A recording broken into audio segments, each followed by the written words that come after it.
Hey guys, thank you so much for tuning into this week's episode of the podcast. If you haven't yet, please subscribe to our YouTube channel. We're trying to grow our channel, and as we continue on with the podcast, we want to start new forms of content. We want to start posting our work here on YouTube. So if you want to see some of that and continue supporting the podcast, please subscribe.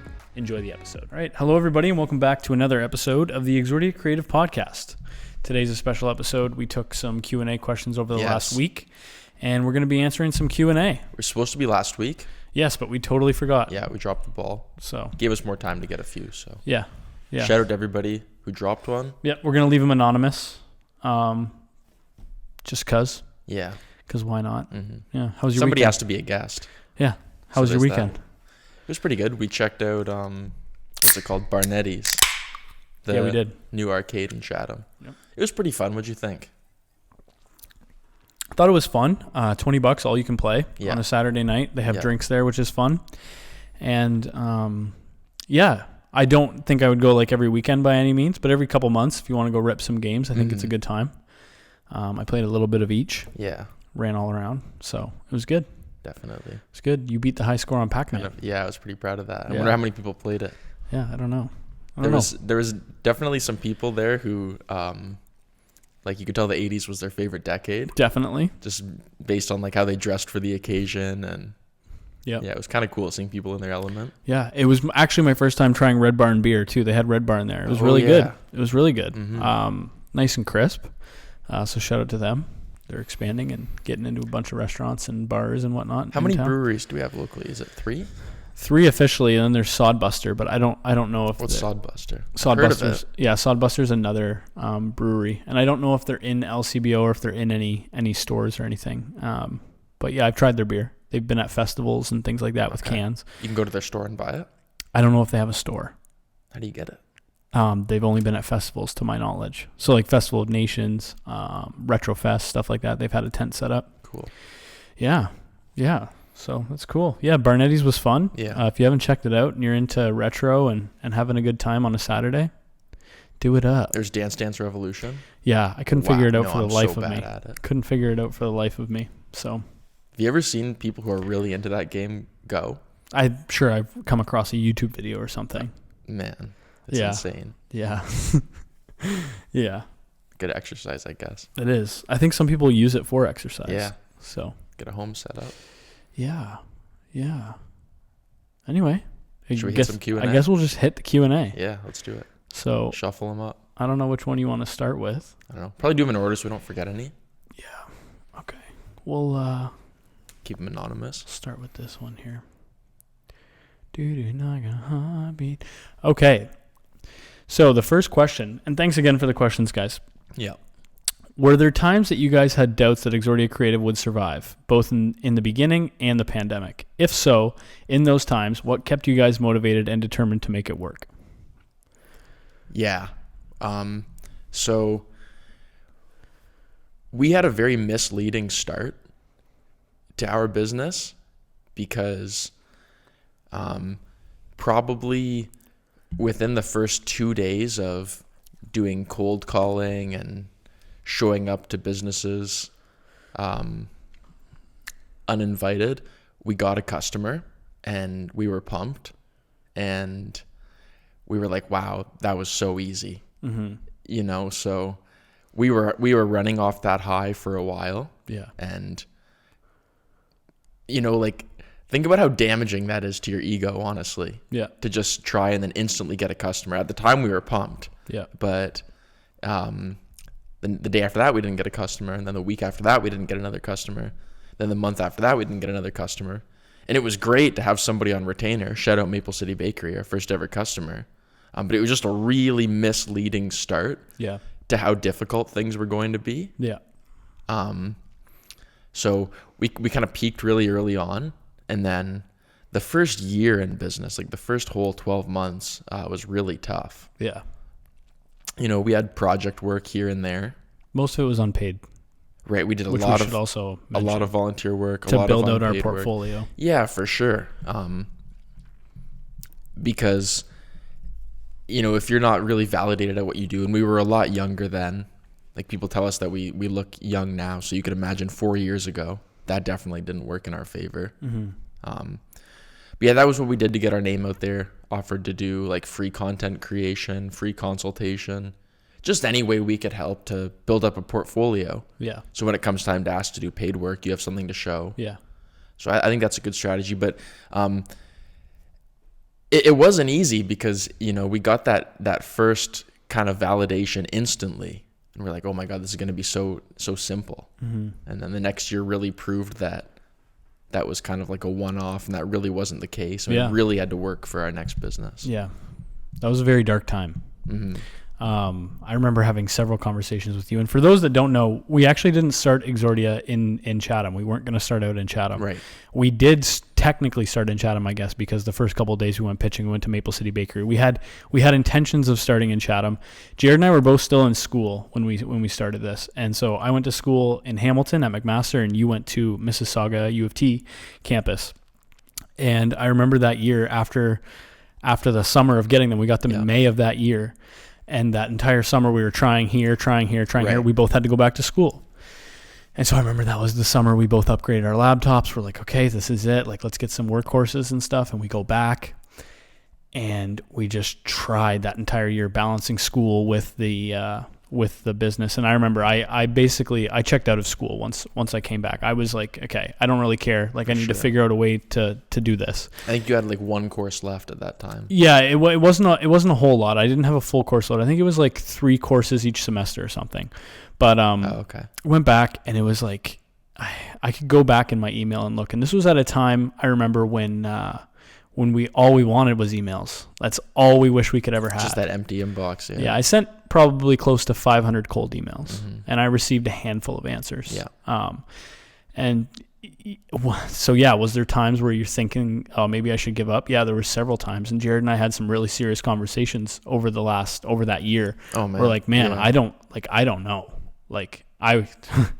So yeah, and if you're not doubting yourself, I don't think that what you're doing is, like, you've got to doubt yourself. It's a normal part of the process. I was just talking with somebody today, and he was doubting himself out the gate, and now he's doing insane numbers in his business. Yeah. My brother-in-law, he's just started his business 2 months ago, and he's feeling that doubt. And I just reassure them and just let them know, like, this is a totally normal thing. Yeah. And I had a conversation with a developer in town of about a month ago, and I sat him down and I said, when did you know that you had a business and that you weren't going to give up on it? And he said, if you're not happy, but if you're not seeing actual tangible results by year 3, you should probably abandon ship. So if you're not starting to see some growth, it might be time to reevaluate your business, maybe make a pivot, maybe do something different. And that's kind of funny because I think year 3 is kind of when we started to really hit our stride. And in the beginning, what kept us going, what kept me going anyway, was even though those projects were free work, it was still a yes in my mind. Mm-hmm. Yes, I'm willing to work 100%. With you. Yeah, and that's what kind of kept me going. And every positive feedback. Every time we got that, it was like, yes, okay, cool, we're on to something. And so as that continued to progress and we got into year 2 and we started to get more clients and stuff like that, it just felt like the ball kept rolling. So it wasn't necessarily where we wanted to be, but it's where we wanted to go. You know what I mean? And that was the sense that I got. And that's what kept me motivated, is every week something new's happening. So we're obviously doing something right. Mm-hmm. Now I guess we could touch on the pandemic. Yeah. Just, any sort of validation. Yeah. I think you're right though. Like a little, there's such thing as like a healthy dose of doubt, because it's important, right? Obviously confidence is super important, and you have to be confident, but you shouldn't be naive. Yeah. Like imagine if, we got that first customer very easily, and then the second one was just as easy. And if you never experience a hard time, you're going to be very naive, and you might be blindsided when something does come up. Yeah. So I think we're almost fortunate in a way to have gone through a hard time early. Yeah, definitely. And like I've said this about the pandemic too, I feel the same way. Obviously, take what I'm going to say with a grain of salt, because we come from a position of enormous privilege to have benefited in any way from the pandemic. But just I feel lucky in the sense that we as business owners and just as people had to go through something so catastrophic so early in our careers. And you said that day one when we got the news that everything was going to be shutting down, you're like, this is ultimately a good thing. Like for us, sorry, not for the entire world, obviously, but for our egos and for our perspective on life, and just having to go through this so young, it can be a blessing in disguise. Definitely, just to like know what it feels to really take a beating, before like you get too comfortable or over leveraged, or like, I'm glad it happened now as opposed to when I'm in my 40s and business has just been a breeze. If that would have been possible. Yeah. And I mean, in the pandemic, we've talked about this on several podcasts. Yeah, we were hit. We were hit pretty hard for like a month or two. Yeah. We were still able to cover all of our bills and things like that. We were definitely taking less out of the business at the time. We really had to cut back for sure. We did have to cut back.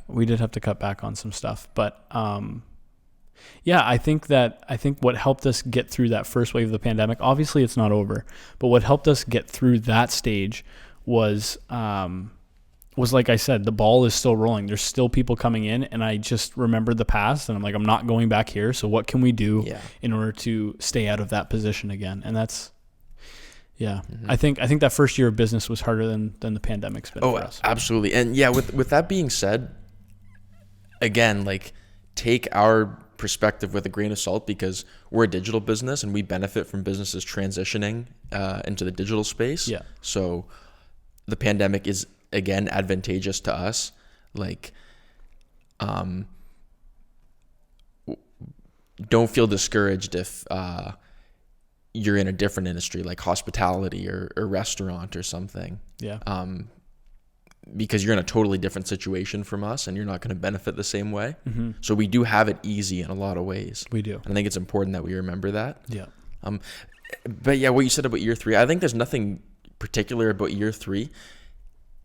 If you're not seeing the validation that you want, or you're not turning a profit, look around your industry and see, how long it typically takes these businesses to get off the ground. Because, for example, you can't run a restaurant without turning a profit in the first month, really. Yeah. But some industries, some bigger business, it might take 10 years to turn a profit. Yeah. If that's how long it takes to build your system. Yeah. But look around and see how long it takes, because it's probably not going to happen overnight. Mm-hmm. But just being aware of that, I think, will help you kind of practice patience. Yeah. That was a big theme. I think we learned a lot in our first year, was patience. Mm-hmm. Yeah, I agree with you. The first year was certainly the hardest. And I think this is important no matter what business you're in, but for B2B, so for business to business like us, it is, no matter what people tell you, it's not about what you know, it's really who you know, mm-hmm. and getting those relationships. So I know it's been tough to go to networking events. They're basically non-existent. But going around and meeting people, shaking hands, taking random meetings, like they all add up. And we see it now. We were planting seeds back in 2017, and they're just starting to sprout now with these relationships that we made way back then. Yeah. And try not to burn bridges, unless somebody's a total asshole, in which case sometimes you have to. But you never know when things are going to come to fruition. Never know. But it just goes back to like the free work concept, right? Like, just if there's somebody who you think would be of value in your network, then give them value. Yeah. Give them a reason to want to keep you around. Yeah. And I think that can help a lot. Yeah. Awesome. So thank you guys so much for that question. Mm-hmm. That was a good one. Good one. So the next one is, how do you guys resolve conflicts as business owners?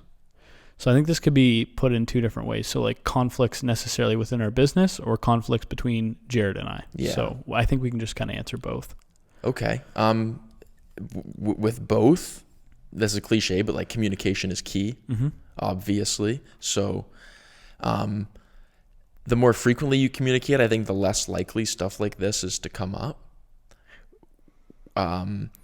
We're lucky that we've never had a major conflict. We've definitely had conflict. We've never had like one that put our business on the line or anything of that scale. Yeah.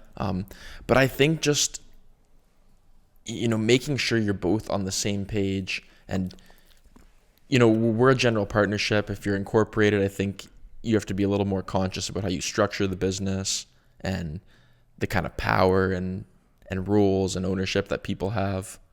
But yeah, if I could summarize it, I would say just make sure you're keeping in touch with each other. Mm-hmm. Make sure all the stakeholders know what's going on. Make sure everybody feels that they're being treated fairly.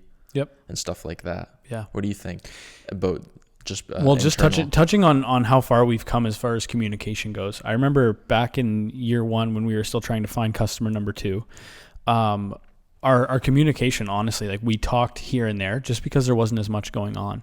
But now that's true. It's a weird day if Jared and I don't talk. Yeah, for sure. It's either over text or whatever, and then after this podcast, every single Monday, we sit down, kind of debrief each other on what each of us are doing on either side of the business. Communication is super important for us, and like Jared said, we haven't had any major blowouts or anything like that, which we're obviously we're grateful for. But I think it comes down to that communication and just being transparent and open. And if one of us is being an asshole, just kind of being like, "Hey, listen, like this isn't working. We got to figure out." Yeah, no, definitely. I think that's super important. Yeah. Like just to trust somebody or respect somebody enough to tell them that. Yeah. Say, hey, you need to stop doing that, or just be honest about what you want, what you need. Yeah. Instead of, because, like pent up emotions lead to resentment, and that's the worst. That's what you want to avoid at all costs. So deal with the problems while they're small to the extent that you can. Yeah. Don't let things blow up. Yeah, so that's a good one. And then as far as conflicts in our business, right? We're in client services, and I'm sure maybe some of the people that are listening or watching, they're in client services as well. Yeah. And you know that in client services, your clients have needs, and sometimes we fall short. That is what it is. And I think that, again, it comes down to communication, and that's something in the last couple months that we've really been working on. Just keeping in touch with all of our clients and figuring out how to scale the business that we've built, and trying to make sure nobody gets left in the dust. And when we have a conflict, we have group chats with a few clients and we address it right away. Jared and I will hop on a call. We'll be like, okay, what should we do in this scenario? We'll have a quick meeting. Again, it's communication. That's how we deal with conflict. Yeah, 100%. Like, we have so many systems in place now to make sure that we're giving people the attention that they need. Yeah. Because if you don't have that, like you said, early in our business, there really wasn't much to talk about. No. Right? Like, we could dream. Yeah. Hey, I sent another email. Yeah. And we could plan and stuff for the future, but it's not as much. And now we're in a position of privilege again, that we have an overwhelming amount of things to keep track of. And we've had to build all these systems and all these ways to make sure that we're giving everybody the attention that they need. Yep. Make sure we're fulfilling all of our commitments and stuff. Yeah. And just any form of communication, like, our customers really appreciate the check-ins and stuff like that. Yeah. Just making sure everything's okay. I think like you could summarize this whole question in one word, really. Communication. It's exactly what it is. And Jared, and this is another thing too, building systems. This is something that Jared really brought in. It was not necessarily his idea to build systems. Obviously, businesses build systems, but looking at it from a systems perspective, Jared put a lot of the systems in place, and I think that that's been really, really helpful. And we've just had a lot less headaches to deal with. Now, obviously, back then we had less clients, but now that we have these systems, it's for sure. It's a lot easier. Yeah, thanks. So. And we always say it's easy to build the infrastructure now. Yes. And plan for the future. Yeah. Like, you can think in terms of like urban development, which cities were designed with the future in mind and which cities have been outgrown. Yep. Like, for example, in certain cities like Montreal or in Toronto, a lot of the infrastructure is getting overwhelmed. Mm-hmm. Whereas like some of the more new cities like Mississauga, the roads are much wider. Yep. They're able to sustain more because they anticipated a growing population. Yeah. Kind of a tangent I'm going off on. No, that's a very relevant thing. I thought it was kind of analogous, but just trying to introduce those systems now. Yeah. Trying to get your organization on point now. Yep. Because once the influx of new traffic or new information that you need to keep track of comes in, it's a lot harder to like retroactively build those kind of systems for 100%, sure. 100%. So that's how we deal with conflict. Communication. Mm-hmm. And it's still a work in progress. Like we always strive to be better. Yeah, that's the other thing too. Is systems are never complete, right? You're always going to be like, okay. And this is one thing I remember, because I remember when you started wanting to do all this, it was kind of overwhelming. We wanted to build a system for every single thing. For sure. But taking it step by step, building a system for when you're done a shoot, building a system, and then just separating it and doing one system at a time. Because if you do everything all at once, it can get all clusterfuck. Oh, for sure. So. Yeah. And the amount of time that streamlining certain like mundane things saves is pretty underrated, I think. Yeah. Just like the way that you follow up. Yeah. Or the time that and energy that takes out of your day to streamline that, I think can go a long way. Yeah. So we had a few of these questions. Can you be a guest? Yes, all of you can be guests. Microphone is on the way, right? December 3rd to December 8th. It's December 7th. Okay, let's Any go. Any day now. Maybe next week we'll have a podcast guest. That would be fun. That'll be exciting. We do have to rethink the layout. Yeah, but stay tuned. Yeah, we really want guests. Yeah. We've got some in the pipeline already. This one was an interesting one. What is the ideal company that you'd like to serve? Also industries or markets, and why? Well, without getting industry specific, I would say a company where there's a big disparity between where their digital presence is and where it could be. Where we like to work with customers where we can easily provide a lot of value. Yeah. Right. So if you've already got a stellar online presence, we can't change your business in such a fundamental way as if you barely have anything. Like, for example, if you have a Facebook which you haven't posted on in 2 years and you don't have e-com and your website was designed over a decade ago, then we can very easily work ourselves into your business and show you a lot of results. So I think businesses with the most to gain are probably the ones that we look for the most without being industry specific. Yeah. What do you think? Well, we talk a lot about ideal clients, and I think that a lot of them fall into that scope. But I don't want to say that we're into any specific industry. I don't want to say that we're into any specific marketing thing, because marketing changes all the time, number one. And I don't want to be looped into, we only do social media. I agree. Relatively speaking, we're still a very young company, and we can still try a whole lot of different things. And I think that that's something that we've done this year. We've really branched into different avenues of our business. And I don't want to say that we only want to work with restaurants, or we only want to work with car dealerships, or this, that, and the other. I want to keep things pretty broad until we can really find that niche. Like, we're going to be working, I'm manifesting this right now. We're going to be working on a really big project next year, which is something that we've never done before, which I think that if it works, it could be the thing that we end up running with. Right. But who knows? So I'm not industry specific. I love shooting food. I love shooting cars. And I think we add value in those industries. Yeah. We're starting to invest in paid ads specifically, so running ads for businesses. I think we're getting good at that, but it's tweaking that again, making sure that they're running effectively and getting results. Right. Yeah. I mean, I don't have an ideal yet. I don't know what I want. I don't know what I want to do when I get up. And I don't think that's a bad thing. No. I also think what gives us a interesting and valuable perspective is that we do work with many different industries. We do. You know, like if we were to say we're only going to work with food and beverage, then that would be the perspective that we bring to the table with every new client. Yeah. You know, but for example, if we do work with a food and beverage client, we can bring not only our experience in that industry, but we can say, you know, here are some advertising trends that we've noticed from automotive or from health and beauty or from clothing or whatever else it is. Yep. And I think that is probably a good thing as a marketing agency to help you think out of the box. Yep. Yeah. But yeah, will we have an industry specific niche? Who knows? I don't know. Who knows? Still too early to tell. So thank you for that question. Yeah. How did you come up with the name Exordia?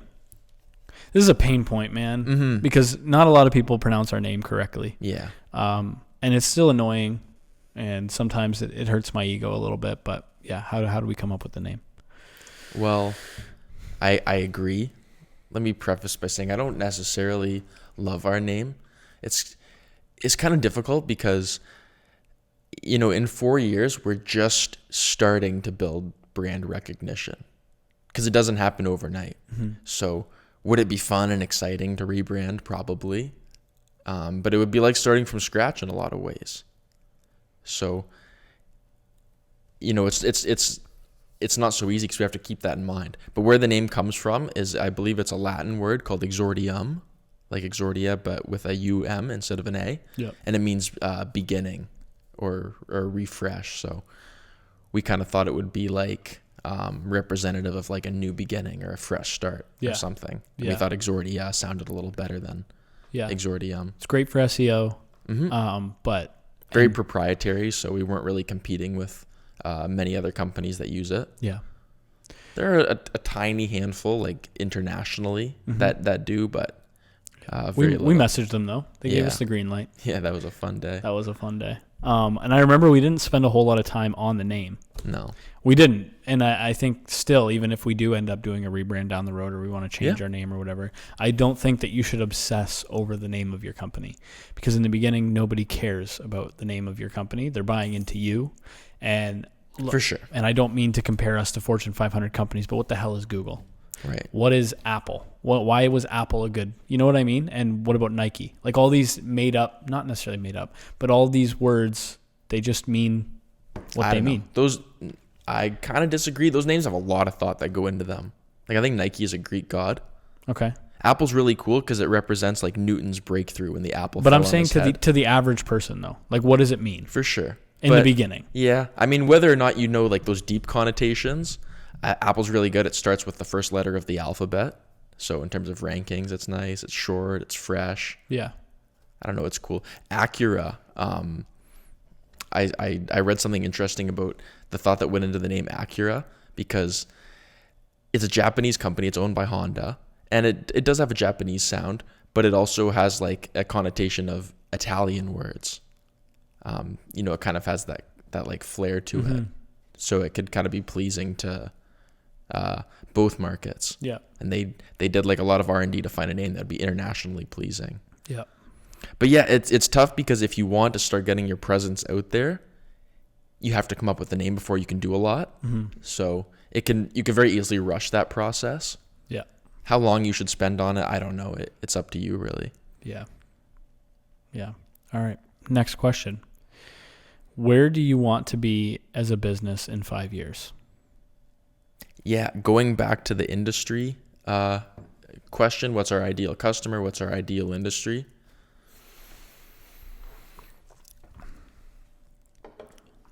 We have a couple ideas. Like, for example, we play with the idea of starting a product business because right now we sell predominantly services. That's something we entertain. We're moving closer into e-commerce. But like you were saying about not wanting to restrict ourselves into being a social media company, the marketing landscape is constantly evolving. It's massive.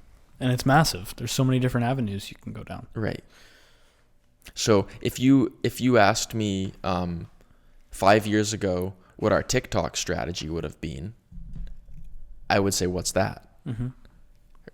Right. So it's hard for us to be able to predict in such like a rapidly changing industry what we're going to be. Yeah. What do you think? I agree with what you're saying. And I don't know if the question's like revenue goals or what it is. But I used to really want like a really, really big team, like a huge company. But now I feel like I've changed my tune a little bit and I'd be happy with like a team of 10 to 15 people even. Okay. And just super efficient, getting stuff done. We're like an engine basically. But I would like to start other brands underneath of Exordia. Yeah. And then Exordia is the advertising company for those companies and using those companies as case studies for our clients. I see us working with bigger brands. I'm really excited we're working with Tech Savvy a little bit, which is good, and getting into those larger businesses. For sure. That's something that's very attractive to me. Yeah, I really don't know. I don't like 5-year plans because, like you said, everything's changing so quickly. I don't want to say this is where I want to be in 5 years. So, yeah. Yeah, I agree. Things change. Yeah, working with different businesses is cool. And like we were saying about the different industries, it's a really valuable perspective, I think, to have, because if we want to get into one of the industries that we've worked with, we already have a little bit of experience. Exactly. We already have a little bit of insight. At least we know how to market those brands. Yeah. So I think that helps when you want to get into something new. Yeah. So in 5 years, we'll see. Yeah. Okay. This is kind of a fun one. It's never too late to change what you want to do. No, this is a fun one. What is your dream vehicle? Oh, that's a good one. I don't know if my dream vehicle exists yet. Okay. I love the idea of when autonomous vehicles become a little more ubiquitous. I love the idea of maybe some kind of like mini bus or big car that you could work in, or maybe sleep in, or maybe have an office in. Like imagine an autonomous RV. Yeah.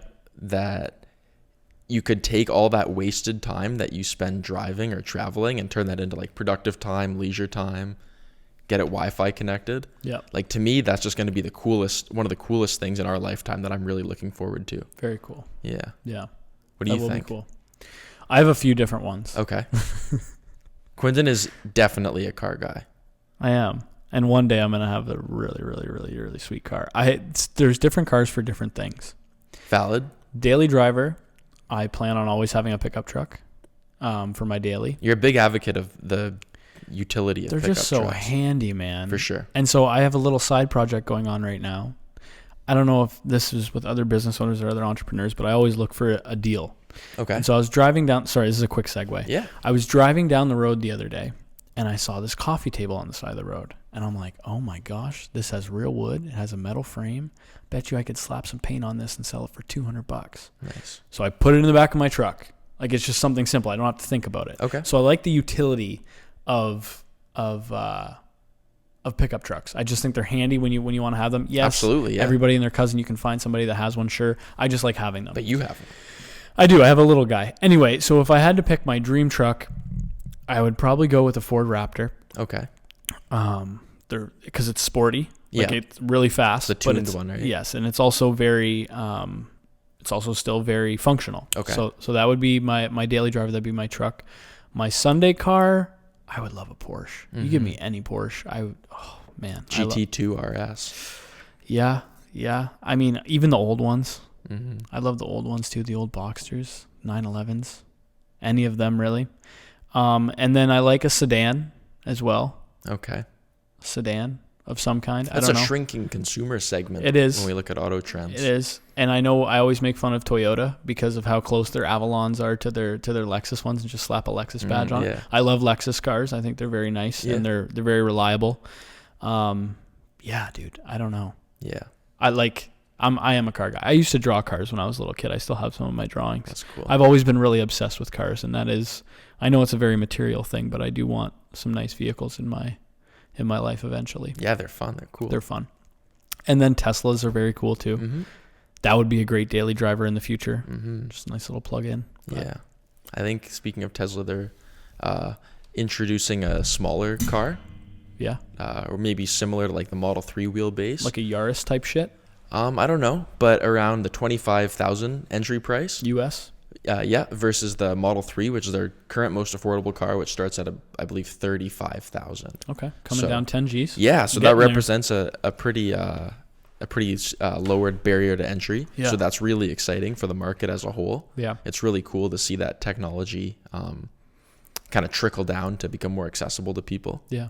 Like I talk about how cool I think AV is, and that's a little bit further down the road, but EVs are really becoming ubiquitous right now, and we're going to start seeing a lot more of those, as if we haven't already.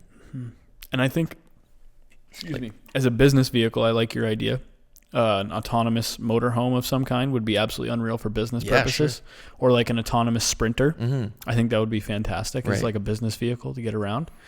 That's Or in a post like pandemic adjusted world, imagine being like, okay, vehicle, I'm going to go to bed now. Take me to New York, and in 8 hours when you wake up, you'll be at your destination. Yeah. It's and cool. you've just, or you could get a setup where you could work there or whatever you need. Yeah. Like, to me, that's just like that paradigm shift is going to open up a world of possibilities, especially for like travel intensive businesses. Yeah. So I think that's it for the Q&As for right now, man. Okay. That was a good one to end it off on. Yeah, we could ask each other some questions if you wanted, or we could wrap this puppy up. We've been going for over 30 minutes. Okay. What's your favorite food? I really like Greek food lately. Really? Yeah. The Greek restaurant near your house? Is it Greek? I think it's Greek. Where do you get serves good Greek food in Chatham? Just any, like, even for example, Centro's Greek thing they do. It's a Greek chicken of some kind, and it's absolutely delicious. Really? Big fan of Mediterranean food too. Actually, you know what? My favorite food is shawarma. Solid choice. Do you ever have any of the Greek options at Chatham Burger? No. That's one of my mom's like go-to comfort foods. I've not been to Chatham Burger since high school. Yeah. Used to walk there, get a burger and fries for lunch. That's good. I've been on a pad Thai kick lately. Yep. I love Thai food. People say that it's one of like the most acclaimed cuisines because there are so many different like flavors. You know, like, not to generalize, but if you look at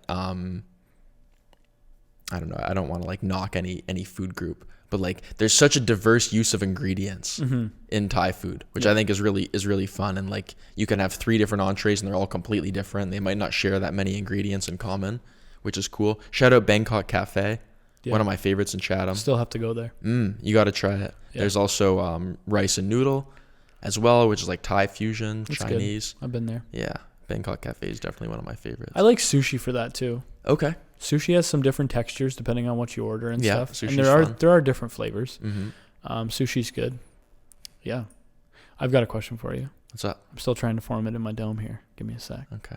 I like Indian cuisine as well. I really love I think it's very accommodating to like vegetarian, vegan diet, which is cool. Yeah. I like Mexican food as well. Yeah. What's one habit that you've put into place, whether it's in the last year or whatever? What's one habit that you've put in to your life that you've noticed significant results from? That's a great question. You can only pick one. One habit? Not biting off more than I can chew. And this habit that I'm going to talk about is about forming habits. Yep. Because I'm really big on like personal development and forming habits. Focusing on one habit, and I'm not going to say you have to master a habit before moving on to the next one, but become like at least 80% competent on something. Like if your goal is to make sure you get 8 hours of sleep a night, or let's say exercise 3 days a week, or whatever it may be, or read X amount of books, become competent enough that it just becomes kind of habitual before you move on to the next thing. I think that's really helped me kind of consistently improve without it being kind of too daunting. Yep. That's a big thing I've noticed. Yep. What about you? What's one habit? So forming habits is the one habit that you... The art of forming habits is often overshadowed by the habit itself that you focus on. Learn how to form the habits, I think. That's good. What's one habit you've formed? That's changed. Making of lists. Good one. It's been very, very good for me. I used to just don't rely on your memory. Oh, dude, my memory's dog shit. Yeah. So, making lists. But is it though? Like you've got a lot going on. It's not necessarily that you have a bad memory. It's still, I don't know. It was like so much anxiety was pent up when I didn't have it splurged out on Get it on page. paper. And so now in the note taking Freeze and like the RAM. Yeah, in the note taking and making lists. Yeah. I just got some highlighters. And so now every day that I know that I have to do something, I highlight it. Good call. And I know that I could do it on Google Calendar and stuff, but I do like the tangible list. That's something that I've gravitated towards. And I jump from digital to regular, but the regular has just been great. And it's great flipping through your weeks and just being like, wow, I actually do get shit done. So yeah, that's been the one habit that I've my list. That's interesting that you do that. I do keep it. I want to keep mine. I do keep it so that if I need to look back just for like some ego and just get my it helps. Yeah, it does. It helps. Yeah, people say like that's why you should make your bed in the morning, just to tick something off the list. And for the last 2 weeks, I've been going to the gym twice a week. Wow, nice. So I'm getting back into that, which is good. And that's those two things I think have been really good. And drinking more water has been good. Definitely. I've never been a bad sleeper. I have always gotten 7 to 8 hours. Okay, that's cool. Yeah. Yeah, like I walk every day. Nice. I don't know. I think it's the little stuff. It's Yeah, a little stuff getting that a I certain do. amount of steps is one of my things. Yeah. Certain amount of water. I'm very like calculated, a little OCD about certain things that I do like that. A little? Yeah, a lot. Hence why I'm the one who brings in the systems into the business. Yes. Because like I have like a threshold for how much water I'm supposed to drink, and Yeah. like I don't let myself miss it, and I use Yeah. lists and Yeah. whatnot. But yeah, I think it's important. Like people who say, "Oh, I've got to start going to the gym 5 days a week." Prove to yourself that you can do 2. Straight up. That's exactly what I'm doing. I just want to prove to myself that I can do it. And I do the same workout every time. When you build that trust with yourself, that's invaluable, I think. Yeah. As opposed to just like crashing and burning. Yeah. Anyway, Guys, this was a really fun episode. Definitely. I thoroughly enjoyed that was it. a good question. And guys, if you guys have any questions, leave them in the YouTube comments. And please, if you haven't yet, subscribe. We got another subscriber this week, 41. Let's go. Road to 10 milli. And see you next week. Should have a little graph. Straight up. And we have it right here in the middle. 10 mil threshold. Yeah. So we're really looking forward to next year, guys. We're going to be in the new office here in less than a month, which is really exciting. So stay tuned for that. Yes. And thanks for listening. Thanks for the questions. Peace. Thanks, guys.